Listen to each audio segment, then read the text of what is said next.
सभी अभिभावकों को मेरा नमस्कार। और प्यारे बच्चों, आप सब लोग कैसे हैं? जैसा कि आपको पता है, हम इस लॉकडाउन के पीरियड में चल रहे हैं। हमें अपनी बहुत ही स्वास्थ्य के प्रति एहतियात बरतते हुए हमें पढ़ाई करनी है। तो आइए उस दिशा में हम आगे बढ़ रहे हैं। हम क्लास 8th के NCERT के अकॉर्डिंग जो चैप्टर 2 है, हम उसकी चर्चा करने जा रहे हैं, जिसका नाम है माइक्रो ऑर्गेनिजम्स फ्रेंड एंड फॉ। जो सूक्ष्म जीव हैं वो हमारे दोस्त भी हैं और हमारे शत्रु भी हैं, यानी वो हमारे लिए लाभदायक भी हैं तो वो हमारे लिए नुकसानदेह हानिकारक भी हैं। आइए हम दोनों ही की चर्चा करेंगे, किस प्रकार से माइक्रो ऑर्गेनिजम्स दोनों रोल प्ले करते हैं हमारे लिए। सबसे पहले हम समझते हैं माइक्रो ऑर्गेनिजम्स क्या हैं।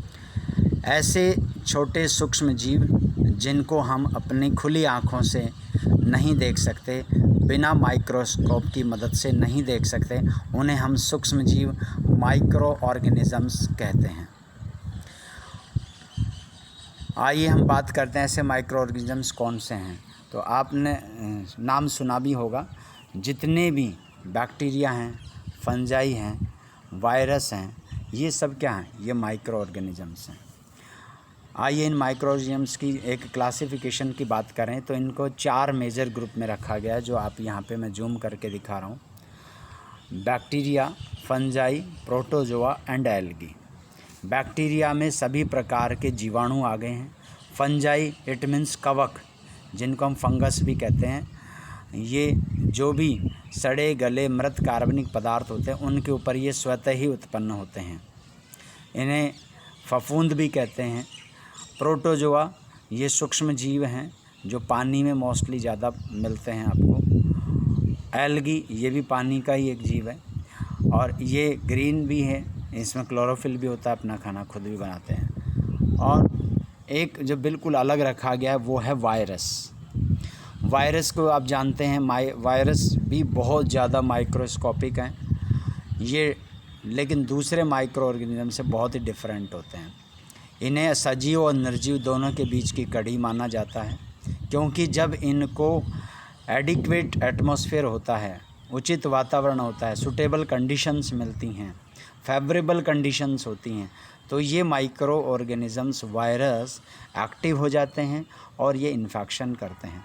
और जब इनको एटमॉस्फेरिक कंडीशन सही नहीं मिलती तो ये इनएक्टिव फॉर्म में पड़े रहते हैं। इसीलिए इनको सजीव और निर्जीव के बीच की योजक कड़ी भी माना जाता है।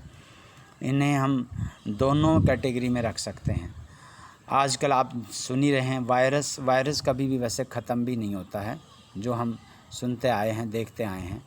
तो इसलिए हमें ये भी देखना है कि अभी आप जो देख रहे हैं कि इन्फ्लुएंजा, H1N1, एड्स का वायरस, और अभी जो स्वाइन फ्लू, और अब जो चल रहा है कोरोना, ये भी एक वायरस है। तो वायरस जो है वो कभी ख़त्म नहीं होता, इसके साथ ही हमें जीना सीखना होता है। इसके प्रति हमारे शरीर में हमें इम्यूनिटी बूस्टअप करनी होती है। अगर हम इम्यूनिटी बूस्टअप कर लेंगे तो हम शायद इससे जंग में जीत जाएं। अगर हमने इम्यूनिटी बूस्टअप नहीं करी तो हम जंग में नहीं जीत सकते हैं। आगे बढ़ते हैं हम। अब आगे देखते हैं कि कौन कौन से, यहाँ पे देखिए ये डायग्राम आपको शो किया जा रहा है, ये बैक्टीरिया है। बैक्टीरिया शेप और साइज़ में बहुत सारे तरह के होते हैं, इसलिए इन्हें rod shape, comma shape, vibrio, इस तरीके की इनकी फॉर्म होती है, इसलिए इनके नाम पड़ते हैं। यहाँ देखिए ये क्लेमाइडोमोनास, और ये जो स्पाइरो वगैरह आप देख रहे हैं, ये इसको मैं क्लेमाइडोमोनास को दिखाने के लिए मैं अपना फ़ोटो छोटा कर रहा हूँ। ये देखिए ये क्लेमाइडोमोनास जो आप देख रहे हैं, ये एक शैवाल है, एक एल्गी है। स्पाइरो वगैरह ये एक फीते रिबन की तरह होता है, ग्रीन कलर का क्लोरोफिल होता है इसके अंदर, अपना खाना खुद बना सकते हैं। और ये देखिए अमीबा, ये पानी में रहते हैं, ये प्रोटोजोआ के एग्जाम्पल हैं। और ये है पैरामीशियम, जो चप्पल शेप का आप देख रहे हैं। और अमीबा जो है उसकी कोई पर्टिकुलर शेप एंड साइज़ नहीं होती, ये अपनी आकार आकृति घटाता और बढ़ाता रहता है। तो ये हमने जाने एग्जाम्पल्स। अब हम नीचे चलेंगे और ये देख रहे हैं फंगस। फंगस आप देख रहे हैं यहाँ ब्रेड मोल्ड, पेनिसिलियम नोटेटम से पेनिसिलिन जो एंटीबायोटिक पहली एंटीबायोटिक बनी थी वो इसी से बनी है। इसीलिए तो कहा गया है कि ये हमारे फ्रेंड भी हैं और हमारे दुश्मन भी हैं। एस्परजिलस ये भी एक फंगस है। ये बाजरे में कई तरह के स्मट जैसे डिजीज़ पैदा करते हैं। ब्रेड मोल्ड जो है हमारे रोटी अचार पे बूफन जिसे हम कहते हैं देसी भाषा में नॉर्मल में, तो ये हमारे अचार को ब्रेड को इनको ख़राब करती हैं। तो ये आपने जाने कि फंजाई क्या होता है। अब हम देख रहे हैं, ये देखिए ये स्ट्रक्चर आप किसकी देख रहे हैं, वायरस की देख रहे हैं। ये वायरस जो टावर टाइप में आपको दिखाई दे रहा है, नीचे उसके टेल है और ऊपर हेड दिख रहा है, ये वायरस है। तो ये सारे के सारे फ्रेंडली माइक्रो ऑर्गेनिज्म क्यों बोला गया है, इसके पीछे सिंपल सा है कि ये जो है बहुत सारी चीज़ों को तैयार करने में भी काम आते हैं। देखिए आप यहाँ पढ़िए line, micro organisms are used for various purposes, they are used in the preparation of curd, bread and cake. इन्हीं की मदद से हम दूध से दही बनता है, आटे और मैदा से ब्रेड बनती है, केक बनते हैं। तो ये अगर नहीं होंगे तो माइक्रो ऑर्गेनिजम्स, तो हमारे पास इनका प्रोडक्शन नहीं होगा। इवन एल्कोहल जो आज सैनिटाइज़र का भी काम कर रहा है, कभी हमने सोचा था कि अल्कोहल से बनी चीज़ों से हम हाथ साफ़ करेंगे जिनसे हम दूर रहते थे। आज वायरस को ख़त्म करने के लिए हमें अल्कोहल से हाथ धोना पड़ रहा है, यूज़ करना पड़ रहा है। तो इस तरीके से आप देख रहे हैं माइक्रो ऑर्गेनिजम्स जो हैं वो उनसे हम अल्कोहल भी तैयार कर सकते हैं। आगे देखते हैं, they are used in cleaning up the environment, और इनसे वातावरण को साफ़ करने में भी काम में लिया जा रहा है। ऑर्गेनिक वेस्ट, वेजिटेबल पिल्स जैसे सब्जियों के जो छिलके होते हैं, एनिमल्स के जो बचे हुए अवशेष होते हैं, फेसेस जो मल मूत्र होता है, broken down into harmless and usable substance, उनको हार्मलेस और यूजेबल सब्सटेंस में तोड़ा जाता है। किन की मदद से, बैक्टीरिया की मदद से। ओके स्टूडेंट्स, समझ में आ रहा है आपको? आप अपने नोट्स बना सकते हैं और बहुत आराम से धीरे धीरे हम समझाने का प्रयास करेंगे। आप इसको वीडियो को पॉज करके धीरे धीरे भी समझ सकते हैं। इस तरीके से आपने देखा, recall that bacteria are also used in the preparation of medicine, दवाइयाँ भी बनने के लिए काम में लिया जा रहा है बैक्टीरिया का। उसके आगे बात करते हैं, एग्रीकल्चर में सॉइल की जो फर्टिलिटी है, मिट्टी का जो उपजाऊपन है, उसको बढ़ाने के लिए नाइट्रोजन जो फिक्सेशन होता है, वो राइजोबियम नाम का एक बैक्टीरिया होता है। वो लेग्यूमिनेसी जो प्लांट होते हैं, दाल वाले जो फसलें होती हैं, चना है, अरहर है, उनकी जड़ों में राइजोबियम नाम का एक बैक्टीरिया होता है। वो बैक्टीरिया क्या करता है, जो भी एयर के अंदर नाइट्रोजन होती है उसको नाइट्राइट की फॉर्म में मिट्टी के अंदर सुरक्षित करता है, और पौधे फिर मिट्टी से जड़ों के माध्यम से उसको अवशोषित करते हैं। अब देखिए, making of card and bread, ये हम चर्चा कर चुके हैं। इसके बाद ये कह रहे हैं, where do micro organisms live, कहाँ रहते हैं ये? तो सिंगल सेल जो बैक्टीरिया हैं, एल्गी हैं, प्रोटोजोआ हैं, ये सब कहाँ रहेंगे? ये इसमें कुछ सिंगल सेल भी हैं, कुछ मल्टी सेलुलर भी हैं। जैसे एल्गी और फंजाई मल्टी सेलुलर हैं, जबकि बैक्टीरिया वायरस सिंगल सेल हैं। ये हमारे सभी प्रकार के वातावरण में रहते हैं, चाहे वो हवा हो, पानी हो, इवन बर्फ़ हो, यहाँ तक कि हॉट स्प्रिंग जो गर्म पानी के झरने, उनमें भी बैक्टीरिया मिलते हैं। तो ऐसा नहीं है कि हम गर्म चीज़ों से, इसीलिए तो जैसे पहले अंदेशा लगाया था कि जब गर्मी बहुत ज़्यादा आएगी तो ये वायरस कोरोना का मर जाएगा, लेकिन जितना ये गर्म जगह में हो रहा है उतना ये ठंडी जगह में भी अटैक कर रहा है। तो ये सभी प्रकार के एटमॉस्फेयर में रह सकता है, ये डेजर्ट में भी रह सकता है, ये मार्शी लैंड में जहाँ पे मरुस्थल के साथ हम जो बोलते हैं कि दलदली भागों में भी ये मिलता है। तो इस तरीके से आप इनको देख रहे हैं कि ये सब जगह होती है इनकी मौजूदगी। उसके बाद आगे बात करते हैं माइक्रो ऑर्गेनिजम्स एंड अस, और हमारे चारों तरफ। तो ये हमारे लिए हार्मफुल भी हैं और बहुत सारी चीज़ों को बनाने की दृष्टि से ये बहुत ही लाभदायक भी हैं। अब ये हमें जो बीमारी देते हैं, अब उनके बारे में भी हम पढ़ने वाले हैं। देखिए, ये हम पढ़ चुके थे मेकिंग कार्ड, और कार्ड में बहुत सारे माइक्रो ऑर्गेनिजम्स जो होते हैं। अब देखिए, अब curd contain several micro organisms, of these of bacterium lactobacillus promotes the formation of curd. जो लैक्टोबैसिलस बैक्टीरियम है, एक बैक्टीरिया का सिंगुलर प्रोनाउंसिएशन बैक्टीरियम ही होता है। जब प्लूरल में बोलते हैं तो हम उन्हें बोलते हैं बैक्टीरिया। तो bacteria is a plural word and bacterium is a singular form. So lactobacillus की वजह से ही दूध जो है वो दही में कन्वर्ट होता है, और इस तरीके से बैक्टीरिया की मदद से ही हम बना पाते हैं। इसी तरह सूजी से इडली है, भटूरे हैं, ये सब भी हम इन्हीं की मदद से बनाते हैं, जिसे हम खमीर उठाना कहते हैं। ये आइए अब ये देखिए, ये मैदा विद ईस्ट पाउडर, जो ईस्ट की मदद से वो मैदा जो है उसके अंदर एक गैस बनती है जिससे वो स्पंजी होती है, और फिर हम जो भटूरे बनाते हैं वो स्पंजी होते हैं। अल्कोहल जो बनाया जा रहा है वो भी ईस्ट की मदद से हो रहा है। Smell of alcohol as sugar has been converted into alcohol by yeast. जो शुगर है, गन्ना है, उसको गन्ने के जो रस से जो शराब तैयार की जा रही है, तो वो जो शुगर है वो अल्कोहल में कन्वर्ट हो रही है। उस प्रोसेस का नाम देखिए यहाँ लिखा है, the process conversion of sugar into alcohol is known as fermentation. इसको हिंदी में कहते हैं किण्वन। शुद्ध हिंदी वर्ड भी मैं आपको बोल रहा हूँ ताकि आपको कभी कोई हिंदी में पूछे तो आप उसका जवाब दे सकें। तो बच्चों, आप समझ चुके हैं फर्मेंटेशन क्या है। जो शुगर को कन्वर्ट कर दे अल्कोहल में ईस्ट के माध्यम से, उस प्रोसेस को हम फर्मेंटेशन कहते हैं। और सबसे पहले जो डिस्कवर्ड किया था वो लुई पास्चर ने डिस्कवर्ड किया था 1857। अब मेडिसिनल यूज़ की बात कर लेते हैं माइक्रो ऑर्गेनिज़म्स की, कि इनसे दवाइयाँ बनती हैं, एंटीबायोटिक्स बनाई जाती हैं। जो डिजीज़ कॉजिंग माइक्रोब्स हैं उनको ख़त्म करने के लिए भी उन्हीं के द्वारा होता है। बोलते हैं ना, लोहे से लोहा काटते हैं। तो उसी प्रकार बैक्टीरिया वायरस को ख़त्म करने के लिए उन्हीं से हमें एंटीडोज तैयार करनी होती है। जैसे मैंने आपको शुरू में बताया था पेनिसिलिन, ये फर्स्ट एंटीबायोटिक है जो आप देख रहे हैं यहाँ पे स्क्रीन पे। तो इसका जो सोर्स है उसको भी हमें एक जो एंटीबायोटिक बनाई गई वो भी एक बैक्टीरिया से ही, पेनिसिलियम नोटेटम जो एक फंजाई है, फंजाई है, उससे ये तैयार की गई। Bacteria and fungi, streptomycin, tetracycline and erythromycin, ये सारे के सारे एंटीबायोटिक्स के नेम हैं जो आपको यहाँ बताए जा रहे हैं। तो ये मेडिसिनल यूज़ के लिए काम में आ रहा है। देखिए, अलेक्जेंडर फ्लेमिंग ने काम किया था culture of disease causing bacteria.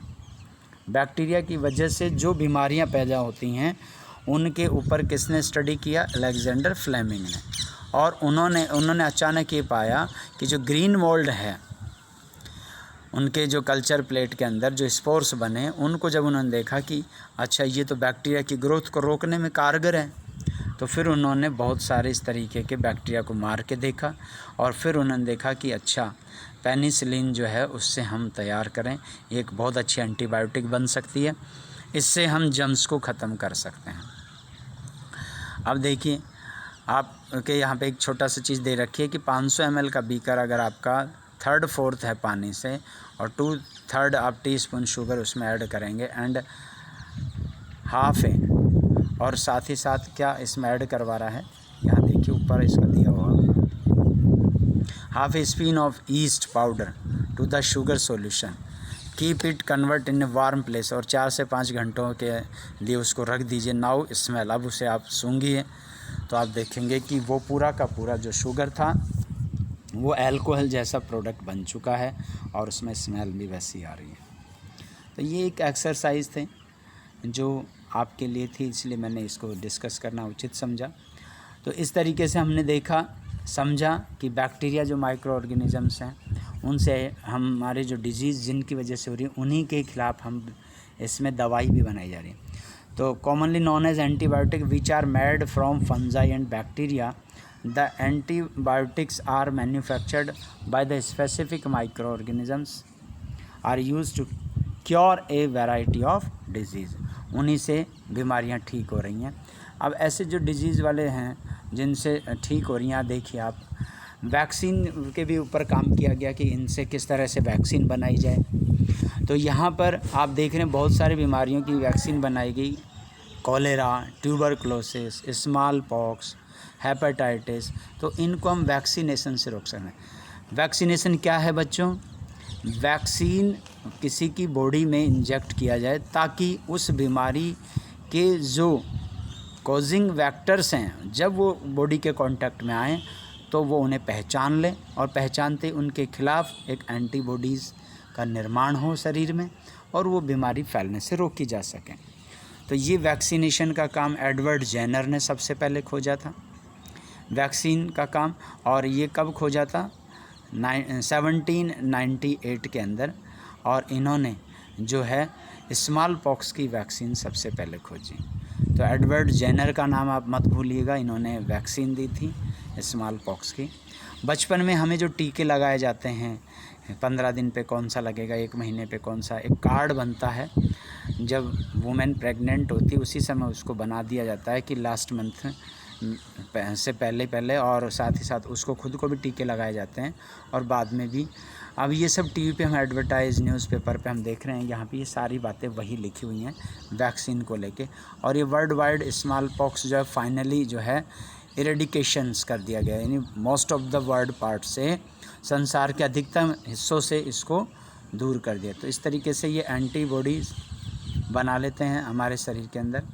ये इंक्रीज सोइल फर्टिलिटी जो लिखा है, अभी आपको बात हुई थी कि लेग्यूमिनेसी फैमिली के जो प्लांट्स हैं उनकी जड़ों में जो राइजोबियम बैक्टीरिया है उसकी वजह से वो जो एयर के अंदर नाइट्रोजन होती है उसको मिट्टी के अंदर जड़ों में नाइट्रेट और नाइट्राइट की फॉर्म में सुरक्षित करता है और फिर जड़ों से मिनरल्स के साथ साथ वो नाइट्रेट को भी एब्जॉर्ब करता है। इस तरह बायोलॉजिकल नाइट्रोजन फिक्सेशन जो आप वर्ड देख रहे हैं यहाँ, ये राइजोबियम नामक बैक्टीरिया की मदद से किया जाता है। आइए अब हम देखिए, कुछ स्लाइड देख रहे हैं यहाँ पे। ये देखिए नाइट्रोजन फिक्सिंग साइनोबैक्टीरिया, जिसे ब्लू ग्रीन एल्गी BGA भी बोला जाता है। तो इस BGA को देखिए आप किस तरीके का ये शेप में बना होता है।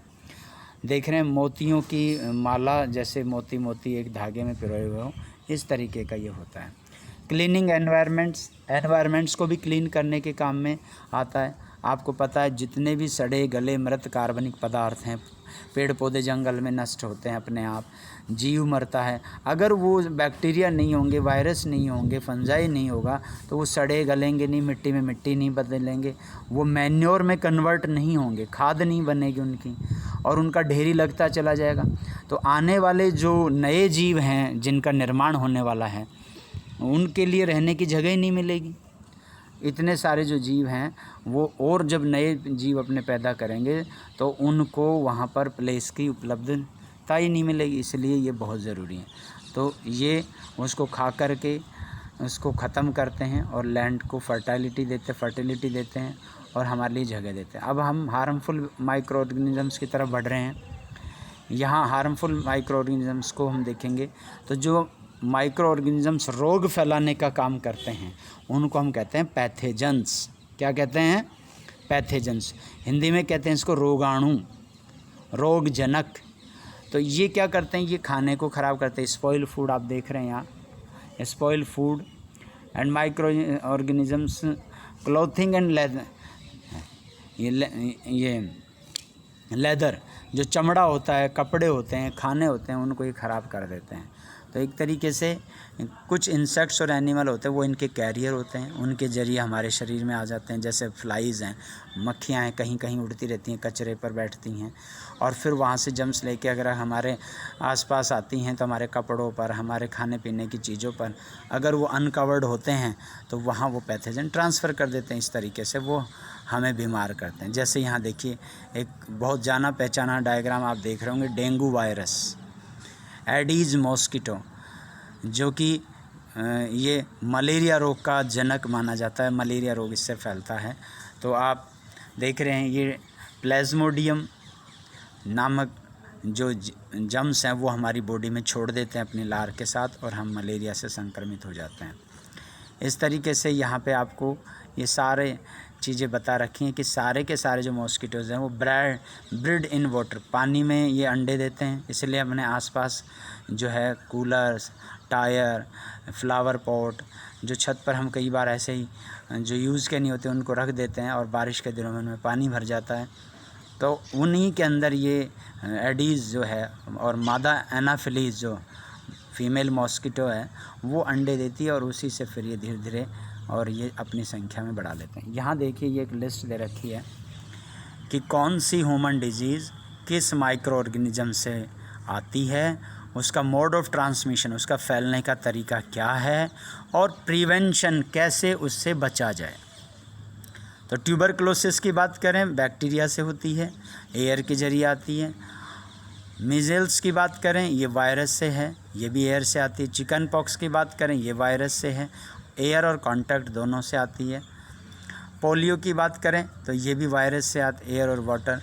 अब यहाँ पे देखा गया है कि पेशेंट को पूरी तरीके से आइसोलेशन अब तो इन दिनों कोरोना की वजह से आप आइसोलेट क्वारंटाइन वर्ड आप सुन रहे हैं। आइसोलेट या क्वारंटाइन का मतलब है कि उसको बिल्कुल एकांत में निवास करवाएं जो पेशेंट है, और उसकी जो पर्सनल बिलोंगिंग यानी जो उससे संबंधित चीज़ें हैं, कपड़े हैं, उनकी उसकी दवाएं हैं, उनका जो सामान जो यूज़ करते हैं नहाने धोने के लिए, ब्रश है, उनका तौलिया है, तो इन चीज़ों को हम स्पर्श ना करें। तो इस तरीके से उनको एक सूटेबल माहौल दें, उनको एक वैक्सीनेशन दें, यही इसका इलाज है। कोलेरा बैक्टीरिया से फैलता है, टाइफाइड भी बैक्टीरिया से वाटर के ज़रिए आ रहे हैं। साथ ही साथ यहाँ हम और देख रहे हैं पर्सनल हाइजीन बहुत ज़रूरी है इसके अंदर। इसी तरह हेपेटाइटिस ए वायरस से है, मलेरिया प्रोटोजोआ मॉस्किटो, ये मलेरिया जो है प्रोटोजोआ एक के ज़रिए फैलता है। प्रोटोजोआ भी एक क्लास है हमारी माइक्रो ऑर्गेनिजम्स की जो हमने बांटी थी। ये मॉस्किटो से होता है जो हम चर्चा कर चुके हैं। इस तरीके से ये डिजीज़ फैलाने वाले रॉबर्ट कोच ने बैक्टीरियम जो बैसिलस एंथ्रेसिस था उसकी वजह से जो एंथ्रेक्स डिजीज़ होती थी उसको खोजा था रॉबर्ट कोच ने। एंथ्रेक्स जो काफ़ी डेंजरस है हम मानव के लिए भी और पशुओं के लिए भी। तो foot and mouth disease kettles में इसकी वजह से होती है। ये क्वेश्चन काफ़ी बार आया हुआ है। एंथ्रेक्स डिजीज़ क्या है तो आप बताएंगे ये ह्यूमन और कैटल्स में होती है, और इसके जो बीमारी होती है उस बीमारी का नाम है, कौन सी बीमारी का नाम है, क्या नाम है बताइए, आपको दिख रहा है स्क्रीन पे। Foot and mouth disease of cattle is caused by virus. तो यहाँ इस तरीके से हमने ये सारा चर्चा की आपके लिए, आप समझ गए होंगे। और अब ये आ रहा है इसी तरीके से कुछ कॉमन प्लांट डिजीज़ भी हैं। सिट्रस कैंकर जो नींबू होता है उसमें बैक्टीरिया से फैलता है ये रोग। रस्ट ऑफ वीट, ये गेहूं के अंदर जो रस्ट रोड़ी रोग लगती है वो भी फंजाई की वजह से होती है, एयर में इसके सीड्स आते हैं। येलो वेन मोज़ेक ऑफ भिंडी के अंदर येलो वेन्स हो जाती हैं, मोज़ेक चिकती सी बन जाती हैं, लाइन सी हो जाती है, वो वायरस से होता है, इंसेक्ट्स लेके आते हैं। फूड पॉइजनिंग की बात करें, यहाँ पर फूड पॉइजनिंग भी होती है। जितने भी हम जो चीज़ें अगर हमारे साथ उसमें चली जाती हैं खाने में तो हम बीमार नहीं होते, तो हमारे अंदर खाना खाने के बाद वो पच नहीं पाते हैं और उस वजह से हमें हॉस्पिटल में जाना पड़ता है। फूड पॉइजनिंग हो जाती है, सारा खाया पिया बाहर आ जाता है। फूड प्रिवेंशन, अब भोजन को बचाएं उसके लिए हमें ढक के रखना चाहिए, स्पॉइल नहीं होने देना चाहिए। यही हमें कुछ छोटी छोटी बातें। केमिकल मेथड, हमें प्रिजर्वेटिव्स यूज़ करनी चाहिए। आजकल आपने देखा होगा जो डिब्बा बंद जितनी भी चीज़ें हैं एयर टाइट होती हैं, उनके अंदर एंटीऑक्सीडेंट भी भरते हैं और प्रिजर्वेटिव्स इस्तेमाल करते हैं। जैसे मुरब्बा जो डाला जाता है उसमें अचार जब रहता है या अचार के लिए नमक का इस्तेमाल करते हैं, शहद या मीठे के रूप में उसको, जैसे हम आंवले की बात करें, आंवले का मुरब्बा तो उसमें डूबा रहता है तब तक वो ख़राब नहीं होता। तो हमें सोडियम बेंजोएट हमें यूज़ कर सकते हैं। ये देखिए यहाँ पर आपको प्रिजर्वेटिव्स के बारे में बता रहे हैं। तो salt, acid preservative to pickle to prevent the attack of microbes, sodium benzoate and sodium metabisulphite, ये कॉमन प्रिजर्वेटिव्स हैं। जैम्स और squash of check the spoilage, ये आपको सारी बातें बताई हैं। इसी तरह से आगे हम बात करें तो यहाँ पे दे रखा है कि milk is heated to at about 70 degree Celsius. दूध को अगर 70 डिग्री पे गर्म किया जाएगा 15 से 30 सेकंड, और फिर उसको अचानक ठंडा करके स्टोर कर दिया जाए तो हम उसको माइक्रोब से फ्री रख सकते हैं। और इस प्रोसेस को क्या कहा जाता है? पास्चुराइजेशन। अचानक से उबलते हुए दूध जो 70 डिग्री सेंटीग्रेड पे है, उसको 15 से 30 सेंटीग्रेड गर्म बॉईल होने के बाद उसको तुरंत चिल्ड और स्टोर कर दिया जाए तो वो दूध लंबे समय तक चलता है, उसको हम पास्चुराइजेशन कहते हैं। इस तरीके से स्टोर और पैकिंग, एयर टाइट कंटेनर की हम बात कर चुके हैं। नाइट्रोजन फिक्सेशन की हम बात कर चुके थे। ये देखिए, ये यहाँ पर आया है, leguminous plant pulses, rhizobium lives in the root nodules of leguminous plants. तो जितनी भी दाल दलहन वाली जो फसलें हैं, उनकी जड़ों में जो लेग्यूमिनेसियस प्लांट बोलते हैं उनको, जैसे बीन्स हैं, मटर हैं, तो उनकी जड़ों में ये सिम्बायोटिक रिलेशनशिप के रूप में रहता है। वो अपना रहने का जगह देखता है और साथ ही उसको यहाँ नाइट्रोजन फिक्सेशन देना पड़ता है, तो वो प्लांट के लिए। तो दोनों एक दूसरे के सिम्बायोटिक रिलेशनशिप में रहते हैं। ये आपको यहाँ पे दिखाया जा रहा है। देखिए, ऐसे ये रूट के अंदर जो गांठें दिख रही हैं आपको, इन गांठों को कहते हैं रूट नोड्यूल्स। और इनके अंदर राइजोबियम बैक्टीरिया रहता है, तो उसको रहने की जगह मिलती है, बदले में वो एयर से नाइट्रोजन को नाइट्रेट के रूप में कन्वर्ट कर देता है। ये सारा यहाँ देखिए लिख दिया है, जो आप देख रहे हैं यहाँ पे कि nitrogen can't be taken directly by plant and animal. Certain bacteria and blue-green algae present in the soil fix nitrogen from the atmosphere and convert into compounds of nitrogen. ये देखिए, इस तरीके से ये हमने नाइट्रोजन फिक्सेशन, और ये nitrogen fixation का नाइट्रोजन साइकिल है, ये बहुत बार एग्ज़ाम में आता है। इसको आप ध्यान से देखें, बहुत ही अच्छी चीज़ है। देखिए आप, ये जो एटमॉस्फेरिक नाइट्रोजन है, जब लाइटनिंग होती है तो उसकी वजह से ये कंपाउंड नाइट्रोजन जो है वो सोइल में चला जाता है। उसके बाद ये सीधा प्लांट्स के द्वारा एब्जॉर्ब किया जाता है। प्लांट्स को जानवर, पशु अपने चारे के रूप में खाते हैं, और उससे इस तरीके से ये धीरे धीरे जो एनिमल प्रोडक्ट्स हैं उनके ज़रिए, दूध दही के ज़रिए हम तक आता है। फिर प्लांट और एनिमल जब डेड एंड डिकाई होते हैं तो फिर से उनको बैक्टीरिया डाइजेस्ट करते हैं, डिकम्पोज करते हैं, और फिर वो वापस से नाइट्रोजन फ्री होके एयर में चली जाती है। तो बहुत सिंपल नाइट्रोजन साइकिल है, लेकिन ये सभी क्लासेस में, इवन 12th में भी ये पूछा जाता है। तो आप इसको ध्यान से देखेंगे। ये यहाँ पे लर्न टू द पॉइंट्स हैं। ये सारी जो बातें हमने करी हैं, ये उन्हीं के बारे में देखिए, छोटी छोटी बातें आपको फिर से बता रखी हैं कि micro organisms are too small, are not visible to the unaided eyes. बिना जब तक उसके ऊपर माइक्रोस्कोप नहीं लगाएंगे, लेंस से नहीं देखेंगे, माइक्रोस्कोपिक लेंस से ही वो नज़र आते हैं। इसी तरह एनवायरनमेंट में, वो किसी भी हर एनवायरनमेंट में माइक्रो ऑर्गेनिजम्स रहते हैं। Micro organisms air, water, bodies, plant, animal सब में मिलते हैं। ये यूनिसेलुलर भी होते हैं, मल्टी सेलुलर भी होते हैं। इनमें बैक्टीरिया, फंजाई, प्रोटोजोआ और एल्गी, ये 4 इसकी क्लासेज हैं। और वायरस बिल्कुल सेपरेट रखा गया है। वायरस जो है डिफरेंट है, क्योंकि ये किसी होस्ट के अंदर जब जाता है तो ये लिविंग का काम करता है, जब होस्ट नहीं मिलता तब तक ये नॉन लिविंग होता है। ये प्लांट सेल को भी इन्फेक्टेड कर सकता है, एनिमल सेल को भी। इसी तरीके से कमर्शियल प्रोडक्शन में, मेडिसिन और अल्कोहल में भी काम में लिए जा रहे हैं। इसी तरह ये डीकम्पोज भी कर रहा है ऑर्गेनिक और dead and decay plant and animal products को। प्रोटोजोन्स जो है वो सीरियस डिजीज़ भी, डिसेंट्री, मलेरिया, डेंगू, ये रोग फैला रहे हैं। इसी तरह माइक्रो ऑर्गेनिजम्स फूड को भी स्पॉइल कर रहे हैं, फूड पॉइजनिंग का भी कारण बन रहे हैं, और प्लांट की जड़ों में रह के ये नाइट्रोजन फिक्सेशन का भी काम करते हैं। ये सारी बातें आप जो है अच्छे से मेरे हिसाब से समझ गए होंगे। मैंने थोड़ा सा वीडियो ज़रूर लंबा ले लिया है, और लेकिन आपको ये पूरी क्लास मिल गई है, पूरा एक लेसन बहुत ही आसान शब्दों में देने की कोशिश करी है। और कुछ बैक्टीरिया जो है, यहाँ लास्ट लाइन जो देखिए, compound of nitrogen present in the soil into nitrogen gas which is release to the atmosphere. और कुछ जिनको डीनाइट्रीफाइंग बैक्टीरिया बोला जाता है, डीनाइट्रीफाइंग यानी वो जो नाइट्रोजन को वापस से एयर के अंदर छोड़ देते हैं, उनको डीनाइट्रीफाइंग कहते हैं। ओके स्टूडेंट्स, अब वीडियो काफ़ी लंबा हो गया है, मैं यहीं पर विराम लेता हूँ। आपको सारी चीज़ें क्लियर हो गई होंगी। ये नाइट्रोजन साइकिल आप अच्छे से करिएगा। इन केस फिर भी आपको कोई प्रॉब्लम्स है तो आप बात करें, और मेरा नंबर आपको पता ही है, सारा मैंने आपको समझा रखा है और स्क्रीन पे आपको मिल जाएगा। तो आपको ये लेसन अच्छे से क्लियर हो गया होगा। इन केस फिर भी आपको कोई प्रॉब्लम आती है तो आप मुझसे बात करें, बात करेंगे तो आपकी बातों का समाधान होगा तो आप इसको अच्छे से नोट्स बना पाएंगे। और ये क्लासेस जो हो रही हैं ये बहुत हेल्पफुल हैं और इनके नोट्स बनाते रहिए, क्योंकि जब हमारी स्कूल लगने वाली हैं तो ये फिर से नहीं पढ़ाए जाएंगे ताकि हम आगे का सिलेबस को कवर करें। और आगे का जब सिलेबस कवर होगा तो हम जल्दी इन चीज़ों को पूरा कर लेंगे।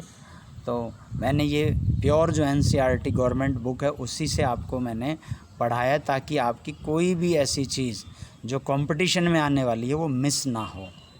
अब आपको जो बुक आपने परचेज कर रखी है उसको भी आगे की जो एक्सरसाइज है लेसन की उसकी हम चर्चा करेंगे आगे। उसको आप अच्छे से फिल करें और फिल करने के बाद आप मुझे फ़ोटो सेंड करें। अगर कोई प्रॉब्लम आती है तो वो क्वेश्चन मुझे लिख के भेजें, मैं आपका समाधान करूँगा। ओके, मिलते हैं अब अगले वीडियो में अगले लेसन के साथ। जय हिंद, जय भारत। खुश रहिए, घर पर रहिए, सुरक्षित रहिए।